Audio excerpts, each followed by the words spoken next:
Assam Chief Minister Himanta Biswa Sarma on Tuesday virtually inaugurated 3 major natural gas infrastructure projects aimed at improving domestic, industrial and transportation connectivity across Assam. The inauguration program was held virtually from Lok Seva Bhavan in Dispur, Guwahati. The projects inaugurated include domestic piped natural gas supply in Mangoldoi, CNG Mother Station and CNG Daughter Booster Station at Tezpur, and industrial PNG supply to Patanjali Ayurveda Limited at Tezpur. Addressing the program, Chief Minister Himanta Biswa Sarma said such infrastructure projects would benefit the people of Assam.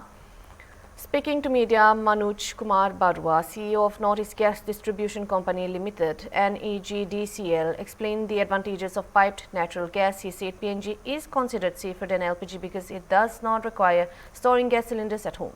According to him, natural gas is lighter than the air, and in the event of minor leak, it disperses upward through ventilation, reducing risk.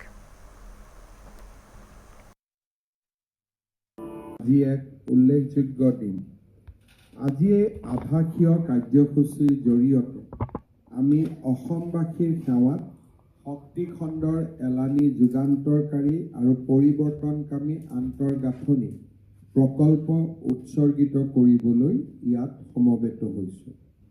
আজি আমাৰ বাবে অতি আনন্দৰ দিন যে মঙলদৈ চহৰত পাইপযুক্ত প্ৰাকৃতিক gas অৰ্থাৎ PNG নেটৱৰ্কৰ আজি আমি শুভ আৰম্ভণি কৰিছোঁ।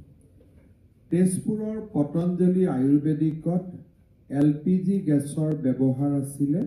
আজিৰে পৰা আমি তাত PNG বা পাইপ নেচাৰেল গেছ দিয়াৰ কাম আৰম্ভ কৰিম।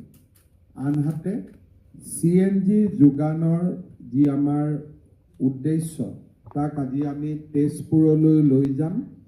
তেজপুৰৰ উহনি পথাৰত CNG মাদাৰ ষ্টেচন আৰু গৰৈমাৰীত CNG ডটাৰ বুষ্টাৰ ষ্টেচনৰো আজি উদ্বোধন কৰা হৈছে। অসম গেছ কোম্পানী আৰু অইল ইণ্ডিয়া লিমিটেডৰ যুটীয়া উদ্যোগত গঠিত north east gas distribution company লিমিটেডক মই ব্ৰহ্মপুত্ৰৰ উত্তৰ পাৰত নগৰীয়া গেছ বিতৰণৰ আন্তঃগাঁথনি ক্ৰমাগতভাৱে প্ৰসাৰ কৰাৰ বাবে ধন্যবাদ আৰু কৃতজ্ঞতা জনাম। আজিৰ দিনটো আৰু এটা কাৰণে বিশেষভাৱে গুৰুত্বপূৰ্ণ।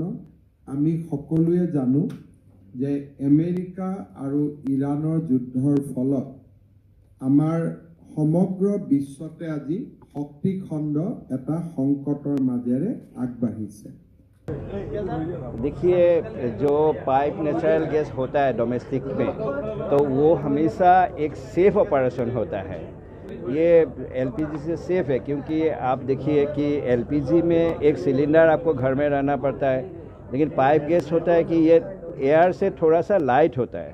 अगर इनकेस अगर कुछ मान लीजिए माइनर लीकेजेस भी रहा तो एयर से लाइट होने के कारण ये धीरे से ऊपर चला जाता है, कोई भी वेंटिलेशन से वो बाहर चला जाता है। इसीलिए आप पाइप गैस में नॉर्मली कोई किचन में कभी एक्सीडेंट आप नहीं देखेंगे जो LPG में हम लोग को दिखाई देता है। और ये थोड़ा सा सस्ता है LPG से, क्योंकि LPG आपको जाके लाना पड़ेगा, फिर घर में लाना पड़ेगा, फिर इसको रखना पड़ेगा। लेकिन ये तो जैसे हम लोग का पानी का टैप है उसी हिसाब से वो आप खोल देगा तो ऑटोमेटिकली किचन में आते रहेगा। तो ये लेडीज़ लोग के लिए भी बहुत इजी है, आपके लिए भी ट्रांसपोर्टेशन में इजी है। तो सबसे अच्छे हम लोग इसीलिए बोलते हैं pipe gas is safer and economical then that of LPG say.